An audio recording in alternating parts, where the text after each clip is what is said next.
तो हेलो दोस्तों, वेलकम है आपका अगेन ऑफ द गोड की बिल्कुल एक और न्यू वीडियो में। तो दोस्तों, जैसा कि आप लोगों ने पिछले पार्ट में देख ही लिया था, फ्रोवन क्लॉडी मोटर पैलेस की जितनी भी जो लड़की होती है वो सारी ना युंची का पीछा करने लग जाती है, क्योंकि उनको लग रहा होता है जो युंची होता है वो ना उनको नहाते हुए झांक रहा था।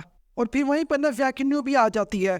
फिर हमारे पार्ट की शुरुआत होती है और हमें ना युंची को दिखाया जाता है, जो कह रहा होता है, कहता है मैंने पहले ही कहा था, मैं किसी को भी नहीं झांक रहा था।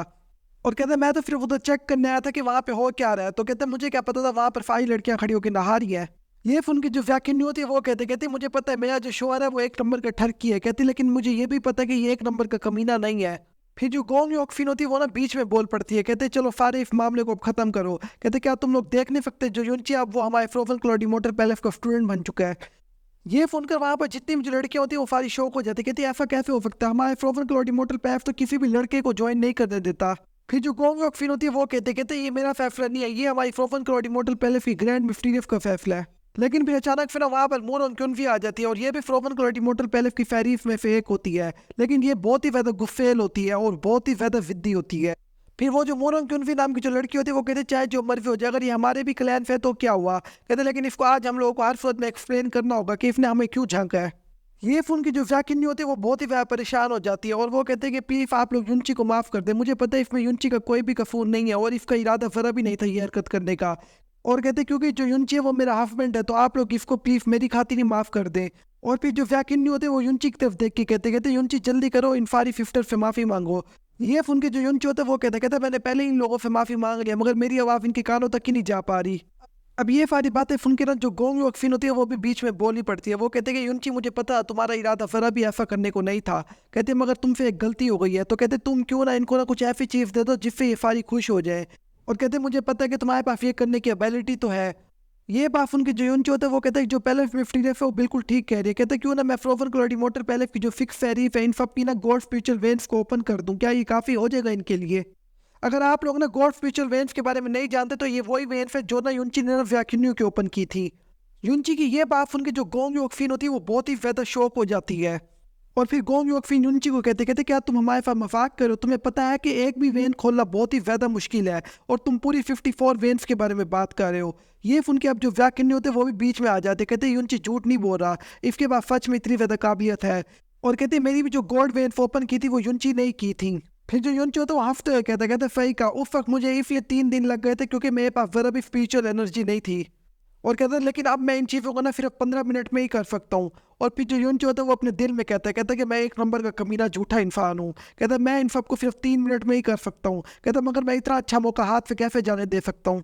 ये सुन के जो गोंग योकफिन होती है वो युंची की तरफ देख के कहते क्या युंची ये सारी बातें सच है जो व्याकिन्यू कह रही है, कहते क्या तुमने व्याकिन्यू की जो गोल्ड वेन है उनको ओपन किया था। ये फोन की जो युंची होता है वो कहता है कि अगर आप लोगों को यकीन नहीं हो रहा तो मैं आप में से अभी किसी एक की जो वेन है उनको खोल सकता हूँ। और कहता है कि अगर मैं 15 मिनट के अंदर अंदर ना खोल पाया ना तो आप लोगों की मर्जी, आप लोग चाहे मेरे टुकड़े भी कर दे, मुझे कोई भी फर्क नहीं पड़ेगा। फिर जो मोरोंग क्योंफी होती है वो बहुत ही कोल्ड लहजे में कहते कि अगर आज तुम सच में ना मेरी गोल्ड वेन्स को ओपन कर दोगे ना तो आज का जो भी मामला है वो बिल्कुल खत्म हो जाएगा। कहते याद तक कि मैं तुम्हारी इस काइंडनेस को हमेशा याद भी रखूंगी। और कहते हैं कि मैं फ्यूचर में पूरी कोशिश करूंगी कि मैं तुम्हारी काइंडनेस को अच्छे से रीपे करूं। फिर जो युंची होता है वो दोबारा से अपना ठरकी मोड ओपन कर लेता है और कहते हैं कि मैं तुम लोग को एक और बात बता दूं, जब मैं तुम्हारी फ्यूचर वेन्स को ओपन कर रहा हूँ ना तो उसके लिए तुम्हें अपने कपड़े उतारने पड़ेंगे। ये उनके जो मोर क्योंफी होते हैं उसको ज़रा गुस्सा आ जाता है, लेकिन उसी अगना जो वैकिन्नी होती है वो बीच में बोल पड़ती है, कहते हैं कि आपको ज़्यादा फिक्र करने की जरूरत नहीं है, युंची के लिए आपको फिर अपनी बैग ही दिखानी होगी, युंची इसमें ही कर देगा। और कहते हैं कि आप लोग फिक्र ना करो, मैं पीछे खड़े होकर आप लोगों को देख रही हूँ।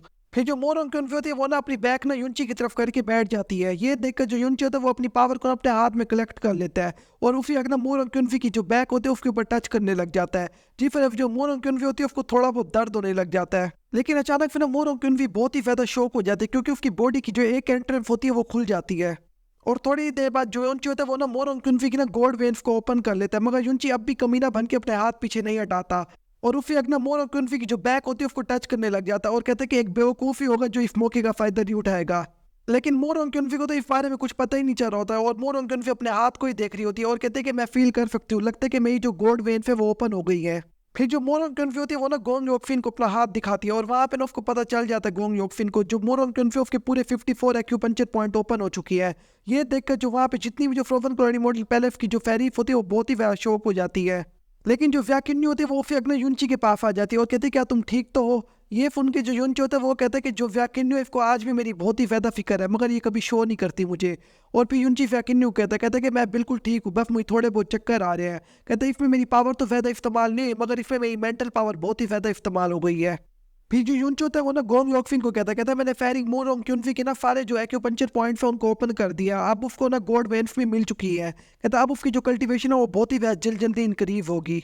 फिर जो यून होता है वो कहता है कि बस मैं आप लोगों से एक ही चीज़ चाहता हूँ कि आप लोग ना इस बारे में किसी को भी ना बताना। ये उनकी जो गोंग योकफिन होती है वो कहते तुम इस बारे में ज़रा ही फिक्र ना करो, हम किसी को भी इस बारे में कुछ भी नहीं बताएंगे। फिर जो गोंग योकफिन होती है वो ना वैकिन्यू कहते तुम ना यूनची को ना चोय ओचन के कमरे के अंदर ले जाओ, वहाँ पर जाके यूनची रेस्ट कर लेगा आज।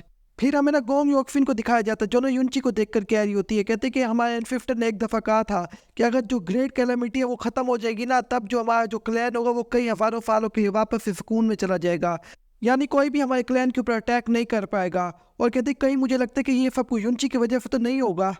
और फिर जो गोंग योकफिन होती है वो ना यूनची की तरफ देखते हुए अपने दिल में सोच रही होती है, कहते हैं कि अगर यूनची थोड़ा और अरसा हमारे क्लैन के अंदर रुक जाएगा ना और ये किसी और लड़कियों को भी हेवन स्पिरिचुअल वेल्स दे देगा, तो कहती है हमारा क्लैन बहुत ही ज़्यादा पावरफुल हो जाएगा, यहाँ तक कि इतना पावरफुल हो जाएगा कि पूरे के पूरे ब्लू पोल स्टार में कोई भी हमारा मुकाबला नहीं कर पाएगा।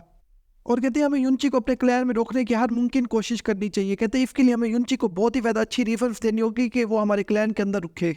और जो यूनची होता है वो अब भी अपनी वाइफ वैकिन्यू के ऊपर लाइन मारने पे लगा पड़ा होता है। और फिर हमारा फिर 3 दिन बाद यूनची के ऊपर दोबारा से शिफ्ट होता है जहाँ पर यूनची बैठा होता है और वो बहुत ही ज़्यादा थका पड़ा होता है और कहता है कि आज पूरा दिन मेरे पास फ्रोजन क्लॉड इमॉर्टल पैलेस की फेरीफ आती रह गई है और कहता है कि मैंने बहुत सी फेरीफ की ना गोल्ड वेन्स को ओपन कर दिया है। कहता है अब मैं बहुत ही ज़्यादा थक गया हूँ और कहता है मुझे तो अपने कमरे से बाहर निकलने का मौका तक नहीं मिला। और फिर यूनची कहता है आज से 4 महीने बाद ना मुझे ना डिवाइन फोनिक्स क्लैन के अंदर जाना होगा। कहता है उसके लिए ना मुझे अपनी आइस पावर को और भी ज़्यादा अच्छे से ट्रेन करना होगा। ये उनकी जो जैस्मीन होती है वो यूनची को तंग करते हुए कहते कि आखिरकार तुझे पता चल ही गया जो डिवाइन फोनिक फैक्ट है वो बहुत ही ज़्यादा खतरनाक जगह है। फिर जो यूनची होता है वो अपने हाथ में बर्फ एक्टिवेट करते हुए कहता इसी वजह से तो मुझे जल्द से जल्द ना फ्रोजन डिवाइन एंड आर्ट को सीखना होगा पूरे तरीके से। कहते मैं इसके 4 लेवल पे तो आ गया हूँ, कहते लेकिन अब भी मुझे इसको पूरे तरीके से मास्टर करने का टाइम नहीं मिला। फिर हमें ना 7 दिन बाद का सीन दिखाया जाता है जहाँ पर जो यूनची होता है अपने एक हाथ में आइस की पावर और दूसरे हाथ में ना फ्लेम की पावर को एक्टिवेट करके खड़ा होता है। ये देख कर जो जैस्मीन होती है वो कहते क्या तू पागल हो गया है। कहते ये दोनों अलग अलग एट्रीब्यूट है, कहते अगर तूने इसको एक साथ मिलाने की कोशिश भी की ना तो तेरे साथ बहुत ही ज़्यादा बुरा होगा। कहते यहाँ तक कि तेरी पूरी की पूरी मेंटल पावर भी खत्म हो जाएगी और तू बहुत ही ज़्यादा एग्जॉस्ट हो जाएगा।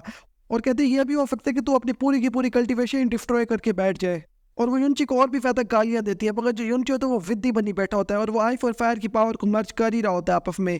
लेकिन फिर अचानक फिर यूनची के पास एक बहुत ही ज़्यादा बड़ा ब्लास्ट होता है और यूनची नीचे गिर जाता है और इस टाइम यूनची की हालत बहुत ही ज़्यादा ख़राब हो जाती है क्योंकि यूनची फेल हो जाता है। ये देखकर जो जैस्मीन होती है यूनची को और भी ज़्यादा गालियाँ निकालने लग जाती है और कहते क्या तो ये भी नहीं पता कि जो फायर और जो आइस है वो एक दूसरे के साथ कभी मर्ज नहीं हो सकते। कहते मगर तूने फिर भी इनको मर्ज करने की कोशिश की है।